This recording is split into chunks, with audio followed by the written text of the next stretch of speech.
पीले दांत वाली बहू। रंजना कभी ब्रश नहीं करती थी। उसे कितनी बार उसके माँ बाप ने डांटा, लेकिन उसका कोई असर उस पर होता ही नहीं था, जिस कारण से उसके दांत पीले पीले हो जाते हैं। शादी के बाद।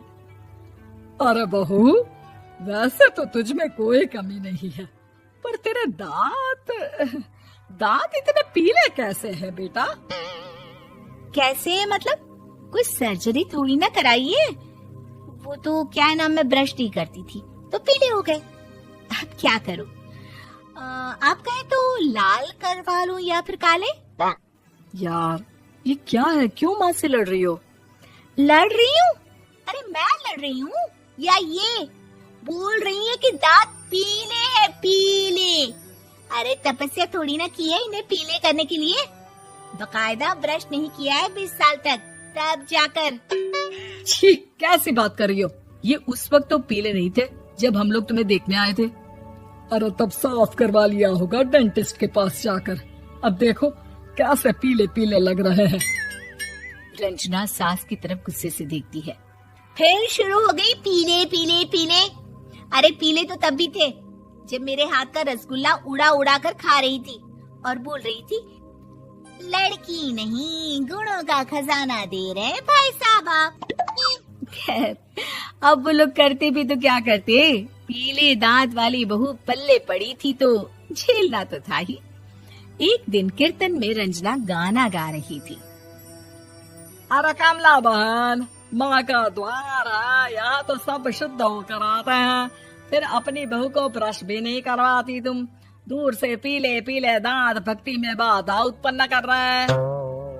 अरे कोई 2 साल की बच्ची थोड़ी ना लेकर आई हूँ मैं बहू बनाकर। अच्छी खासी लड़की है, अरे कैसे करवाऊं ब्रश? ये तो उसे खुद करना चाहिए ना। अब माँ बाप तो इसके जैसे तैसे निपटा दिए, ये नहीं सोचा कि सास कैसे संभालेगी। सास बहू को लेकर घर आ जाती है, लेकिन सोच लेती है कि अब इसे लेकर कहीं नहीं जाएगी। अगले रोज बहू कहती है, अरे क्या हो गया, मंदिर नहीं जाना क्या? कीर्तन का वक्त हो रहा है। मेरी मधुर वाणी से कान्हा जी जागते हैं और सोते हैं। आप तो जानती है ना उनकी भक्ति में कितना मन लगता है मेरा। वो क्या है ना, तबीयत ठीक नहीं लग रही है मेरी, आराम करूंगी मैं। तबीयत ठीक नहीं लग रही? अभी तो मिथुन के गाने पर नाच रही थी आप, और अब बोल रही है कि तबीयत ठीक नहीं लग रही। अरे भक्ति में मन लगा लो सासू माँ, ऊपर जाना है, क्या मुंह दिखाओगी आप? हाँ? सास को बहू की बात पर गुस्सा आ जाता है। मैं क्या मुंह दिखाऊंगी, इसकी चिंता तो ना कर, समझी? अपने मुंह की चिंता कर, जो ये पीले पीले दांत लेकर हर जगह पहुंच जाती है। पता है लोग कितना मजाक बनाते हैं। ना जी ना, मैं नहीं जाना कहीं तेरे साथ। तो ये बात है, कोई ना, मत जाओ, मैं अपने कमरे में ही बैठकर भक्ति कर लूंगी। ऊपर वाला दांत थोड़ी ना देखता है, मन देखता है, भावना देखता है। और अरे बस बस, तू सब कुछ दिखा, बस ये सफेद चमकदार दांत ना दिखाना किसी को, है? जा यहाँ से। बहू को सास की बात का कोई फर्क नहीं पड़ता, वो तो जैसी थी वैसी ही रह जाती है। सुबह नहाकर किचन में खाना बनाना, फिर खाना खाना, कीर्तन भजन करना और सो जाना। एक दिन, माँ जी मैं सहेली के घर जा रही हूँ, शाम को लेट आऊंगी। हाँ हाँ तो जाना, मैंने कौन सा तेरी आरती करनी है घर पर बैठकर।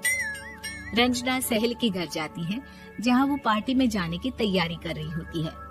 अरे शिखा, कहाँ जाने की तैयारी कर रही है? मैं गलत वक्त पर आ गई क्या? अरे नहीं यार, उल्टा सही वक्त पर आ गया। मैंने ये साड़ी और ज्वेलरी निकाली है यार, शाम को इनके ऑफिस की एक पार्टी में जाना है। बताना कैसा लग रहा है ये सब? नहीं यार, इस ड्रेस के साथ तो वो वाली ज्वेलरी अच्छी लगेगी। हाँ हाँ सही बोल रही है, मैंने ध्यान ही नहीं दिया। वैसे तो हमेशा से मस्त फैशन सेंस रखती है। तो बड़ा जाती होगी ना पति के साथ पार्टी में। रंजना कुछ नहीं बोलती, बस सोचती है कि यार काश ये बात सही हो जाती, पर मैं क्यों नहीं जाती पार्टी में? क्या इन लोगों की कोई पार्टी होती नहीं होगी? रंजना घर आती है और रात में पति से सवाल करती है, एक बात बताइए, आप मुझे किसी पार्टी में क्यों नहीं ले जाते? क्या आपके यहाँ ऑफिस में पार्टी नहीं होती? पति बेचारा क्या कहता कि दांत पीले हैं तुम्हारे इसलिए।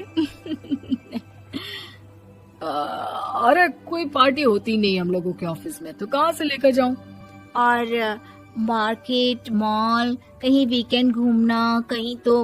अरे यार सारे हफ्ते में एक छुट्टी मिलती है, तो सोचता हूँ कि आराम ही कर लूं। क्यों? रंजना मन मार के रह जाती है। पहले कभी सास के साथ मंदिर जाया करती थी, लेकिन वो भी सास ने ले जाना बंद कर दिया। घर बैठी बैठी रंजना बोर हो जाती है। तभी उसे आइडिया आता है और वो मायके जाने का सोचती है। सासू माँ, 2 दिनों के लिए मम्मी के घर जा रही हूँ। अच्छा ठीक है, आराम से जा। और हाँ, माँ से कुछ अच्छी आदत सीख कर आना कि कैसे शरीर के हर भाग की तरह दांतों की सफाई भी जरूरी होती है, समझी? शुरू हो गई ना आप। वो लोग आपकी तरह नहीं है कि छोटी छोटी बात का बतंगड़ बना दे। उन लोगों के लिए मैं मायने रखती हूँ, ना कि मेरे पीले पीले दांत। रंजना माँ को बिना बताए उन लोगों को सरप्राइज देती है, लेकिन जैसे ही वो दरवाजे पर पहुंचती है, अंदर देखती है कि घर वाले कहीं जा रहे होते हैं। अब माँ, काश रंजना दीदी के दांतों वाली प्रॉब्लम नहीं होती, तो वो भी हम लोगों के साथ चलती ना बुआ जी की बेटी की शादी में। हाँ बेटा, लेकिन अब उसे कौन समझाए कि उसको उसके पीले दांत नहीं दिखते, लेकिन उसके आसपास के लोगों को कितना एम्बैरेसिंग फील कराते हैं।